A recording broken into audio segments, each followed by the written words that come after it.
이번 영상은 한식조리 기능사 필기를 응시하시는 분들을 위한 영상입니다. 공통범위 영상을 모두 보고 공부하신 분들은 이번 영상까지 마무리 잘 하셔서 시험 잘 보고 오시길 바라겠습니다.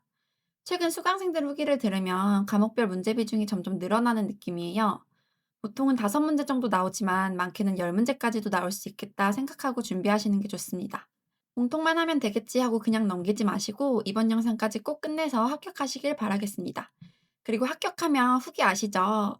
이 영상들은 제가 정말 정성껏 만든 자료라서 여러분의 소중한 합격 후기 하나하나가 저에게는 가장 큰 선물이에요. 시험 잘 보고 오세요. 응원하겠습니다. 그럼 한식 파트 시작해 볼게요. 우리나라 음식은 주식과 부식의 구분이 뚜렷한 것이 특징이에요. 먼저 주식에는 밥, 죽, 국수, 떡국, 만두 같은 것들이 있어요. 이 중 만두를 조금 더 살펴보면 차갑게 먹는 만두가 하나 있어요. 시험에서 네모나게 만들어서 시원한 육수에 띄어 먹는 여름철 만두 하면 편수입니다. 다음은 부식인데 종류가 정말 다양하죠. 여기서는 선과 마른 참만 잠깐 볼게요. 먼저 선은 재료 속에 다른 재료를 넣어 꽂아 만든 음식이에요. 시험에서는 겨자장에 찍어 먹지 않는 선은 하면서 나오는데요. 이런 건 음식을 정확히 알지 못하면 어려울 수 있어요. 어선, 호박선, 두부선은 보통 겨자장에 찍어 먹지만 오이선은 단촛물을 이용해 만드는 선이기 때문에 겨자장에 찍어 먹지 않습니다. 단촛물은 설탕과 식초를 섞어 새콤달콤하게 만든 소스예요.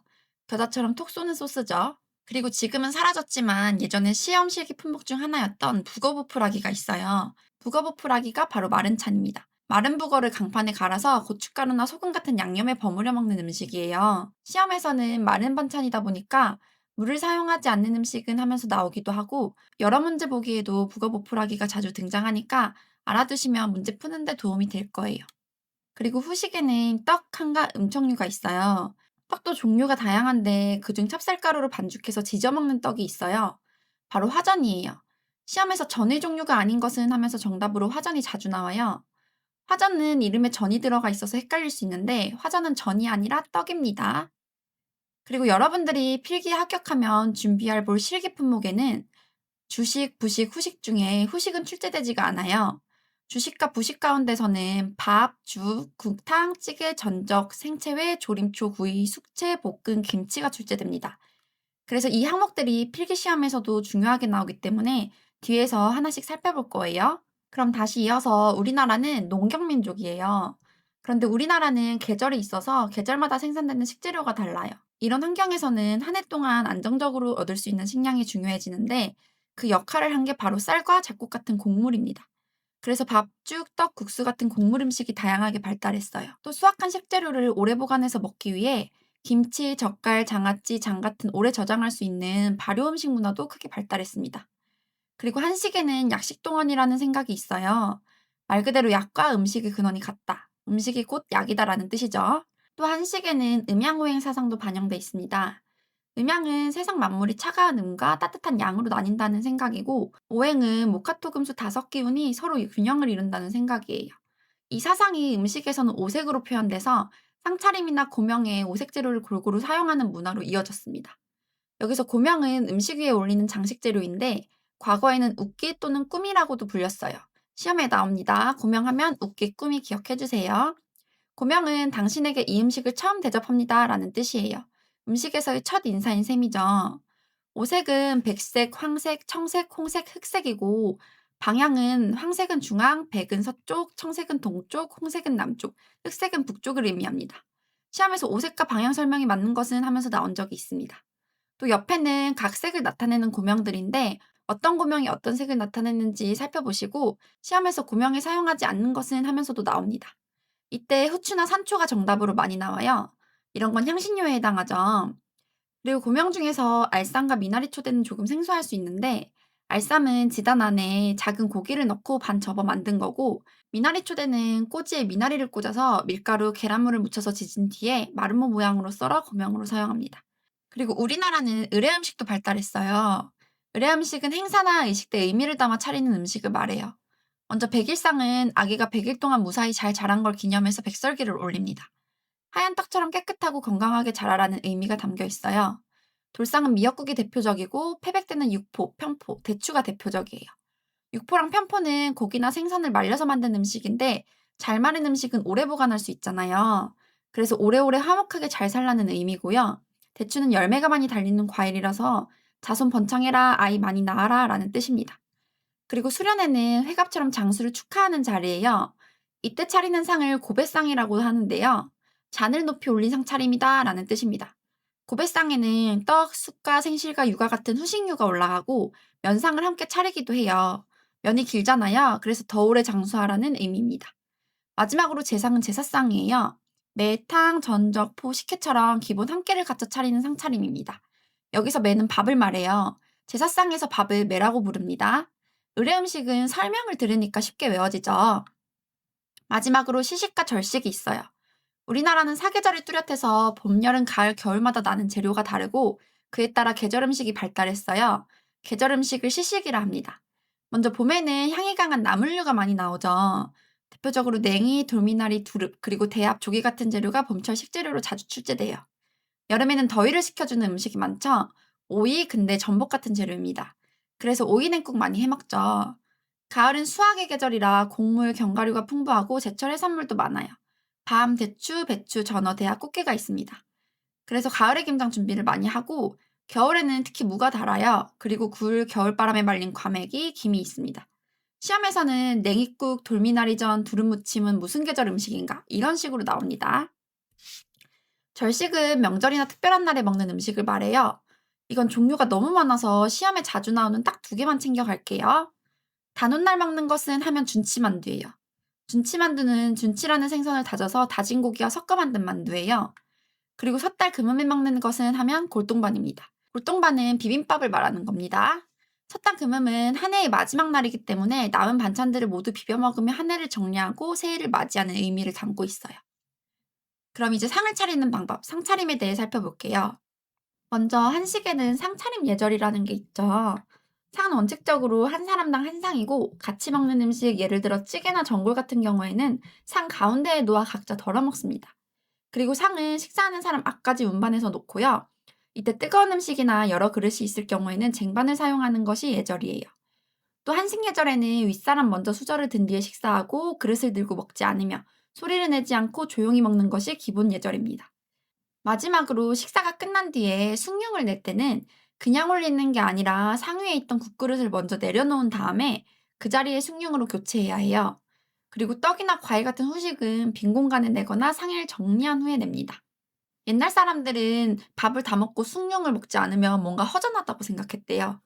시험에서 상차림 예절이 아닌 것은 하고 나오니까 잘 살펴두세요. 그리고 상차림은 주식과 첩수에 따라 구분할 수 있어요. 먼저 주식에 따른 상차림을 살펴볼게요. 초조반상은 새벽에 처음 먹는 음식을 말해요. 반상은 밥이 주식인 상차림, 여기서 밥을 뜻하는 말로는 진지, 수라, 매 같은 표현이 있습니다. 진지는 우더른께 밥을 높여 부르는 말이고 수라는 임금이 먹는 밥, 매는 제사상에 밥을 이르는 말이에요. 시험에서 밥을 뜻하는 말이 아닌 것은 하고 나온 적이 있어요. 이 세 가지는 같이 묶어서 기억해 주세요. 면상은 면이 주식인 상차림이에요. 죽상은 죽이 주식인 상차림입니다. 면상과 죽상은 보통 소화가 목적이기 때문에 자극적인 음식은 사용하지 않아요. 그래서 빨간 반찬이나 찌개, 기름진 음식은 함께 올리지 않습니다. 시험에서 면상이나 죽상 반찬으로 깍두기, 젓갈, 고추장찌개 이런 거 나오면 땡입니다. 이때는 담백한 반찬 위주로 내야 해요. 주한상은 술을 대접하는 상차림이에요. 여기서 주가 술을 의미해요. 다가상은 차와 함께 내는 상차림이고 그래서 차, 음식류, 다가 같은 것들이 올라갑니다. 교자상은 여러 사람이 함께 모인 잔치 자리에서 내는 상차림인데 이때는 먼저 안주나 부식 위주의 상을 차리고 밥가국은 나중에 올라가는 것이 포인트예요. 다음은 첩수에 따른 분류를 볼게요. 첩수는 반찬의 개수, 첩에 포함되는 것의 개수로 나뉩니다. 보통 3첩, 5첩, 9첩, 12첩으로 나뉘어요. 학생들이 이거 외우는 거 진짜 싫어하는데 여기서는 첩수보다 첩수에 포함되지 않는 것을 정확히 기억하는 게 훨씬 도움이 돼요. 밥, 국, 찌개, 찜, 전골, 김치, 장류가 첩수에 해당하지 않습니다. 시험에서 몇 첩인가 물어보면 이 7가지를 먼저 제거하고 남은 개수를 세면 돼요. 반찬 3가지가 남으면 3첩, 5가지가 남으면 5첩 이런 식으로요. 그리고 임금님 밥상을 수라상이라고 하는데 시험에서 수라상은 몇 첩인가 물어보면 당연히 임금님이 드시는 상이니까 가장 많은 반찬 12첩이 정답입니다. 그럼 이제 한식의 식기류에 대해 살펴볼게요. 식기도 종류가 굉장히 다양한데 시험에 나오는 거 딱 4가지만 강조할게요. 먼저 찌개는 과거에 조치라고 불렸기 때문에 찌개를 담는 그릇을 조치보라고 합니다. 오늘 점심 찌개 좋지? 이렇게 외우세요. 다음 탕이나 전골처럼 끓여 먹는 음식은 신선로에 담아요. 신선로는 그릇 이름이면서 동시에 음식 이름이에요. 원래 신선로는 가운데에 화구가 있는 전통 냄비 이름이었어요. 그런데 이 그릇에 고기, 해물, 채소를 나누어 담아 끓여 먹는 음식이 너무 대표적이 되면서 그 음식 자체도 신선로라고 부르게 됐습니다. 과거에는 이 음식을 열구자탕이라고 불러서 시험에서는 열구자탕 그릇은 하고 나옵니다. 그러면 정답은 신선로예요. 다음 김치 그릇 하면 보시기. 종지는 다 아시죠? 간장, 고추장 같은 장류나 꿀을 담는 작은 그릇입니다.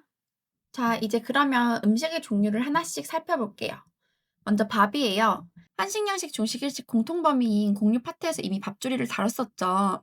그래서 여기서는 그 내용 외에 한식에서 나오는 포인트만 정리할게요. 실기품목 중에는 비빔밥 콩나물이 있어요. 이 중 포인트는 콩나물밥입니다. 물론 모든 밥은 미리 해두면 맛이 떨어지지만 특히 콩나물밥은 미리 해두면 안 돼요. 콩나물의 수분이 빠지면서 질겨지기 때문이에요. 그래서 콩나물밥은 먹는 시간에 맞춰 조리하는 게 중요합니다.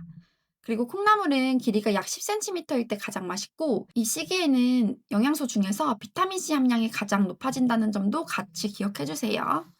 다음은 죽조리로 넘어갈게요. 죽은 장국죽, 오자죽, 타락죽, 녹두죽 이렇게 네 가지 살펴볼게요. 실기 품목에 나오는 죽은 장국죽입니다. 먼저 장국죽부터 볼게요. 장국죽은 다진 소고기와 표고버섯을 넣어 만든 죽이에요. 조리 과정은 보통 냄비에 참기름을 두르고 채 썬 표고버섯과 다진 고기를 볶은 다음 쌀을 넣어 볶아요. 이때 쌀은 언제까지 볶는지가 포인트예요. 쌀알은 반투명해질 때까지 볶습니다. 쌀이 반투명해지면 물을 부어서 죽을 마무리해요. 다음은 오자죽이에요. 오자죽은 이름 그대로 5가지 씨앗을 넣어 만든 죽이에요. 포인트는 씨앗, 견과류예요. 시험에서 채소를 넣어 끓인 죽이다 이러면 땡입니다.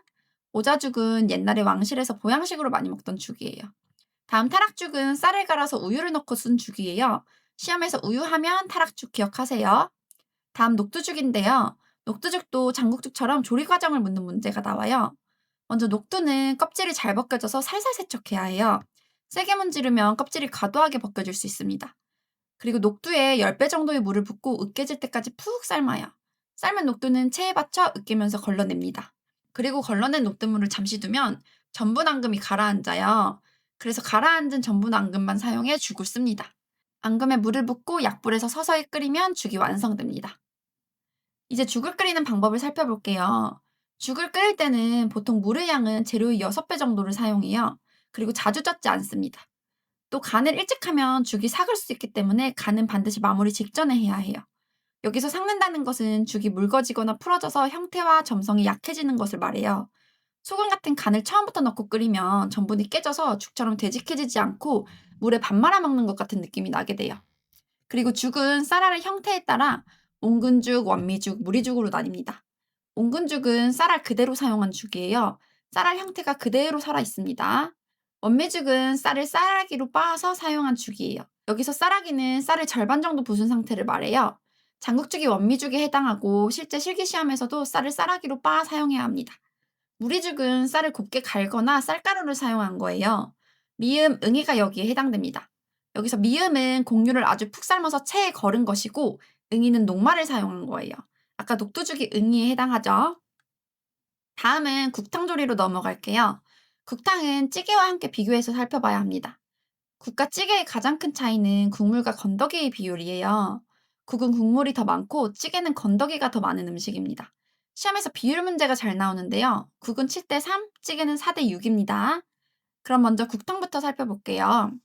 국탕은 맑은 탕, 토장국, 공국, 냉국 이렇게 나눌 수 있어요. 토장국은 된장이나 고추장 같은 장을 사용해서 걸쭉하게 끓인 국이에요. 시험에서 토장국이 아닌 것은 하면서 완자탕이 잘 나옵니다. 완자탕을 조금 더 살펴볼게요.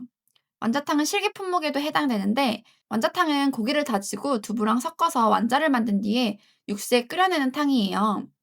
그래서 과거에 동그란 완자가 봉오리처럼 생겼다고 해서 봉오리탕 또는 완자를 탕 가운데 모아놓았다 해서 모리탕으로도 불렸어요. 이때 육수용 고기와 완자용 고기는 다른 부위를 사용해야 한다는 것이 포인트예요. 육수용 고기는 장시간 끓여도 좋은 사태 같은 걸 사용하고 완자용 고기는 지방이 적은 우둔살이 좋습니다. 시험에서 같은 고기를 사용한다 라고 나오면 땡입니다. 국탕에서는 국물이 치리니까 육수가 중요하겠죠. 그럼 이제 육수 내는 방법에 대해 살펴볼게요. 먼저 육수를 끓일 때는 알루미늄 팬을 사용해야 해요. 알루미늄은 열 전도율이 좋아서 빠르고 고르게 우러나요. 반면 톡이나 스테인리스는 열 전도율이 낮아서 육수에는 적합하지 않습니다. 그리고 육수 재료는 다양한데 시험에 나오는 재료 위주로 간단히 살펴볼게요. 각 재료별 사용법을 보면 다시마는 끓기 시작하면 바로 건져내야 해요. 오래 끓이면 점액이 생겨 국물이 탁해집니다. 멸치는 머리와 내장을 제거한 뒤 살짝 볶아서 사용하는 게 좋고요. 낙지는 머리에 칼집을 낸 뒤에 내장과 먹물을 제거한 후에 사용해야 합니다. 그리고 고기는 핏물을 충분히 빼고 사용해야 합니다. 최근에는 핏물을 빼면 고기 맛이 더 떨어진다는 의견도 있는데 시험에서는 핏물을 충분히 빼고 사용해야 한다는 걸로 기억해 주세요. 쌀뜨물은 보통 쌀을 두세 번 씻은 뒤 물을 사용해요. 그리고 육수가 끓기 시작하면 불을 줄여서 은근히 끓여야 국물이 맑게 나와요. 은근히 끓이는 걸 뭐라고 하죠? 시머링이죠. 우리 조리 파트에서 배웠었죠? 천천히 끓이는 거니까 시머링 이렇게 외우라고 말씀드렸죠. 계속 센 불로 끓이면 국물이 탁해집니다. 끓이는 시간도 시험에 나오는데 육수와 함께 육수를 낸 고기도 사용할 거라면 2시간, 육수만 사용할 경우라면 약 3시간 정도 끓여냅니다. 마지막으로 간은 반드시 국물이 충분히 우러난 후에 해야 해요. 처음부터 간을 하고 끓이면 졸아서 간이 세질 수가 있고 재료 본래의 맛도 사라집니다. 다음은 찌개로 넘어갈게요. 아까 찌개는 옛날에 뭐라고 불렸다고 했죠? 조치예요. 찌개는 맑은 찌개에 탁한 찌개로 나뉘는데요. 먼저 맑은 찌개에는 두부젓국찌개나 명란젓국찌개처럼 소금이나 새우젓으로 간을 한 찌개가 여기에 해당해요. 이런 맑은 찌개는 오래 끓이면 국물이 탁해질 수 있습니다. 다음 탁한 찌개에는 생선찌개가 포함됩니다. 여기서 중요한 용어가 있는데 고추장으로 조미한 찌개를 감정이라고 해요. 대표적으로 오이감정, 호박감정이 있어요. 여기서 생선찌개도 고추장으로 간하는데 감정인가요? 할 수 있는데 감정은 보통 주재료가 채소인 찌개를 고추장으로 조미한 경우를 말해요. 그래서 생선찌개는 고추장을 사용해도 생선 감정이라고 부르진 않습니다. 여기서는 두부젓국찌개, 생선찌개가 실기 품목에 해당해요. 두부젓국찌개는 두부랑 새우젓을 넣고 끓이는 찌개예요. 저번에 두류 파트에서 배웠죠. 시험에서 두부랑 새우젓을 함께 넣고 끓이는 이유는 하면 두부가 더 부드러워지기 때문이다 입니다. 그리고 생선찌개는 생선을 언제 넣느냐가 포인트예요. 생선은 국물이 끓은 후에 넣어야 합니다. 끓는 물에 넣어야 표면이 빠르게 응고돼서 살이 부서지지 않고 단단하게 유지되기 때문입니다. 다음은 전적조리로 넘어갈게요. 실기시험에 나오는 전은 육원전, 표고전, 풋고추전이 있어요. 먼저 육원전, 표고전, 풋고추전은 밀가루, 계란물을 묻혀 지지는 전이에요. 전의 속재료는 보통 두부에 육류 또는 해산물을 섞어 사용합니다. 육원전은 속재료만 동그랗게 만들어 밀가루와 계란물을 묻혀 지진 전이고요. 표고전이나 풋고추전은 표고버섯이나 풋고추 속에 재료를 채워 밀가루와 계란물을 묻혀 만든 전이에요. 생선전도 마찬가지로 밀가루, 계란물을 입혀 지집니다. 생선전에는 보통 민어 같은 흰생선살을 사용해야 해요. 실기시험에서는 동태가 나오고 필기시험에서는 민어가 나옵니다. 고등어 같은 등푸른 생선은 전보다는 조림에 많이 사용해요. 그럼 전조리에 쓰는 재료의 특징을 살펴볼게요. 먼저 기름은 발연점이 높은 기름을 사용해야 해요. 조리 파트에서 배웠죠. 발연점이 가장 높은 기름은 대두유, 옥수수예요. 그리고 카놀라유도 전에 많이 사용합니다. 시험에서 발연점이 낮은 들기름, 참기름 이런 거 나오면 땡입니다. 그리고 밀가루는 꾹꾹 묻히면 안 되고 가볍게 고르게 묻혀야 해요. 또 달걀물에는 소금을 너무 많이 넣으면 안 돼요. 소금을 많이 넣으면 삼투압 현상으로 재료에서 수분이 나와서 전옷이 잘 벗겨집니다. 그럼 이제 적에 대해 살펴볼게요. 적은 재료를 꼬지에 꿰어 조리한 음식을 말해요. 시험에 나오는 적에는 지집누름적, 화양적, 섭산적이 있어요. 지집누름적은 꼬지에 꿰어 전처럼 밀가루와 계란물을 입혀 눌러 지진 전이고 화양적은 꼬지에 깨기만 하고 지지진 않아요. 적은 여러 가지 재료를 사용하기 때문에 당근처럼 단단한 재료를 사용할 경우에는 미리 익혀서 사용해야 하고요. 또 육류나 해산물을 익힐 때는 수축이 크기 때문에 다른 재료보다 더 길게 재단하고 장칼집을 내서 수축을 방지해야 합니다. 그리고 꼬지에 끌 때는 같은 색이 겹치지 않게 순서를 잘 맞춰야 해요. 그리고 석산적도 적의 한 종류지만 반죽옷도 입히지 않고 꼬지도 사용하지 않아요. 습산적은 으깬 두부와 다진 고기를 섞어서 통으로 빚어 구운 후에 재단을 하는데 이때 뜨거울 때 자르면 부서지기 쉬워서 반드시 식힌 후에 잘라야 한다는 게 중요합니다. 그러니까 실기시험 보실 때도 반드시 식힌 후에 자르세요. 다음은 생채 회조리예요. 먼저 생채부터 볼게요. 생채에는 겨자채, 무생채, 더덕생채, 도라지생채가 있습니다. 이 네 가지는 모두 실기 품목에도 해당돼요. 시험에서 생채가 아닌 것은 이라는 문제가 자주 나오는데 월가채, 어채, 잡채, 탕평채 이런 것들은 생채에 해당하지 않습니다. 끝에 채가 붙었다고 무조건 생채가 아니니까 헷갈리면 안 돼요. 월가채, 어채는 생소할 수 있는데 조금 뒤에 설명드릴게요. 다음 회는 날로 먹는 음식이에요. 대표적으로 육회가 있습니다. 육회도 실기 품목이에요. 조리 파트에서 배웠죠. 고기는 결대로 써는 것보다 결 반대로 썰어야 더 부드럽습니다. 특히 육회는 결 반대로 썰어야 더 부드럽게 먹을 수 있어요. 그리고 육회와 함께 먹는 배는 갈변이 잘 되기 때문에 설탕물에 담가 사용해야 합니다. 그러면 갈변을 방지할 수가 있어요. 다음 조림초로 넘어갈게요. 조림은 과거에 조리니 조리개라고도 불렸어요. 조림은 재료를 처음에는 센 불에서 가열하다가 오래 익혀서 국물을 졸여 만든 음식이에요. 초는 조림과 비슷하지만 국물의 양이 전체의 10% 이하로 조림보다 더 바짝 졸인 음식입니다. 조림에 해당하는 음식에는 장조림과 오이갑장가가 있어요. 여기서 장가는 채소를 간장에 졸인 걸 말해요.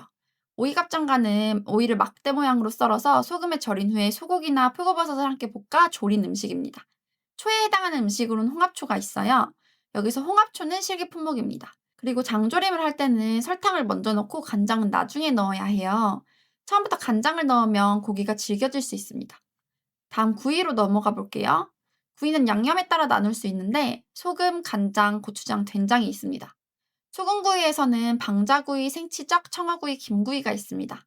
시험에서 소금구이에 해당하지 않는 것은 하면서 나오는데 그중에서 방자구이는 춘향전에서 방자가 고기를 양념할 겨를도 없이 구워 먹은 데서 유래한 말이에요. 시험에서 춘향전 하면 방자구이고 방자구이는 소금구이입니다. 또 꿩 하면 생치적도 기억해 주세요. 여기서 생은 양념을 하지 않음, 치는 꿩, 적은 구이를 말해요. 여기서 적은 지진누름적의 적이 아니라 구이의 적입니다. 간장양념구이에는 너비아니 구이가 있어요. 너비아니 구이는 실기 품목이에요. 너비아니 구이는 고기를 결 반대로 포뜬 후에 배즙에 먼저 연육을 하는 것이 포인트예요. 그리고 간장 양념을 발라서 구워냅니다. 고추장에는 더덕구이, 북어구이, 제육구이, 생선양념구이가 있어요. 이 네 가지 모두 실기 품목이고 된장구이에는 맥적이 있습니다. 구이는 방법에 따라 직접구이와 간접구이로 나뉘어요. 직접구이 시에는 불과 10분 사이의 거리를 잘 조절하여야 하고 간접구이 시에는 도구에 기름을 잘 발라서 식품이 달라붙지 않게 해야 합니다. 그리고 생선은 아까 생선찌개와 마찬가지로 뜨거운 온도에 구워야 표면이 빠르게 응고되고 늘러붙지 않습니다. 시험에서 생선은 천천히 익힌다 하면 땡이에요. 다음은 숙제예요. 숙제는 재료를 데치거나 볶아서 양념한 음식을 말해요. 숙제에는 탕평채, 잡채, 칠절판, 월가채가 있습니다. 이 중에서 탕평채, 잡채, 칠절판은 실기 품목이에요. 여기서 월가채는 조금 생소할 수 있는데 월가채는 데친 채소와 고기를 가늘게 썰어 볶아 만든 숙채입니다. 이름에 채가 들어가 있지만 생채가 아니라 숙채라는 점이 중요해요. 애호박을 한자로 월가라고 해요. 그래서 월가채의 주재료는 애호박이고 여기에 고기, 지단, 홍고추 등을 곁들입니다. 또 찹쌀가루로 만든 반죽을 얇게 펴 지진 뒤에 채 썰어 함께 넣어주기도 해요. 월가채의 재료를 잘 기억해 주세요. 그리고 숙제에 사용하는 재료는 간단히 살펴볼게요. 권고사리를 데칠 때는 식소다를 넣어주면 부드러워집니다. 비름은 줄기에 꽃술이 적고 꽃대가 없으면 너무 길지 않는 것이 좋아요. 콩나물은 머리가 크지 않고 검은 반점이 없는 것이 좋습니다. 숙주는 노란 꽃잎이 피지 않고 통통한 것이 좋아요. 이 정도만 알아두시면 시험에서 충분히 도움이 될 거예요. 다음은 숙회예요. 숙회는 재료를 물에 데쳐서 익힌 후에 초고추장이나 겨자즙을 찍어 먹는 음식이에요. 미나리강에 어채가 있는데 여기서 미나리강해가 시험 품목이에요. 미나리강해는 상투 모양이나 궁중 족두리 모양처럼 돌돌 말아서 만든 음식이에요. 고기, 지단, 홍고추, 미나리를 사용하는데 말아 올리는 색 순서가 중요해요. 시험 기준에서는 고기 편육, 백지단, 황지단, 홍고추, 미나리 순서입니다. 그래서 흑색, 백색, 황색, 홍색, 청색 순서예요. 어채는 생소하죠. 생선을 볶은 뒤 채소와 함께 녹말가루를 묻혀 끓는 물에 살짝 넣어 겉만 익힌 음식이에요. 보통 초고추장이나 겨자장에 찍어 먹는데 녹말 코팅을 하면 양념이 표면에 잘 달라붙어서 맛을 더 잘 느낄 수 있어요. 여기서 중요한 포인트는 어채는 생채가 아니라 숙회라는 겁니다. 다음 볶음으로 넘어갈게요. 볶음은 오징어 볶음이 대표적이에요. 시험에서도 오징어 볶음이 나옵니다. 오징어는 칼집이 제일 중요해요. 어패를 파트에서 다뤘는데 여기서는 추가 설명만 간단히 할게요. 오징어 칼집을 낼 때는 껍질을 벗기고 칼집을 가로 세로로 넣어주는데 그 이유는 오징어의 칼집을 내면 수축하지 않아 예쁘게 익고 양념이 잘 배이는 효과도 있고 소화가 잘 되는 이유도 있습니다. 그리고 볶음을 할 때는 튀김이 아니라 볶음이기 때문에 소량의 기름을 사용하고 바닥면이 넓은 팬을 사용해야 해요. 그리고 단시간에 빠르게 볶아내야 합니다. 김치도 채소를 파트에서 다뤘어요. 배추김치, 오이소박이가 실기 품목이에요. 김치 절이기 하면 천일염, 호령 기억하셔야 돼요. 그리고 김치가 본격적으로 발전한 시대는 하면 고려시대부터입니다. 그 이전에는 고춧가루가 아직 없었기 때문에 소금에 절인 채소 정도였습니다. 기출문제 같이 풀고 마무리할게요. 한식 전류 요리가 아닌 것은? 정답은 1번 화전입니다. 화전은 떡이에요. 지지는 떡입니다. 5월 단오날의 절식은? 정답은 3번 준치만두예요. 보리밥, 냉이국, 장조림, 쑥갓나물, 무숙장아찌, 배추김치, 간장과 같은 식단은 몇 첩반상인가? 정답은 2번입니다. 첩수가 아닌 것을 외우라고 설명드렸죠. 여기서 밥, 보리밥 빼고, 국, 냉이국 빼고, 김치류, 배추김치 빼고, 장류, 간장 빼면 장조림, 쑥갓나물, 무숙장아찌가 남아요. 그래서 3개, 정답은 3첩반상입니다. 복숭아씨, 호두, 잣개, 살구씨 등 5가지 씨앗으로 만든 죽을 무엇이라 하는가? 정답은 3번 오자죽입니다. 오자죽은 씨앗으로 만든 궁중에서 보양식으로 먹던 죽이에요. 물에 녹말을 묽게 풀어서 쓰는 죽은? 정답은 2번 응이입니다. 미음과 응이는 무리죽에 해당하는데 미음은 체에 내린 것, 응이는 녹말을 이용한 죽이에요. 국의 국물과 건더기 비율로 적절한 것은? 정답은 3번입니다. 국은 7대3, 찌개는 4대6이에요. 다음 중 생채에 속하는 것은? 정답은 4번입니다. 나머지는 숙채에 해당합니다. 껌고기, 소금, 파, 기름, 깨소금, 후춧가루를 한데 섞어서 껌고기에 안팎에 발라가며 구운 적은? 정답은 3번이에요. 치가 꽁이라는 뜻이고 적이 구이라는 뜻입니다.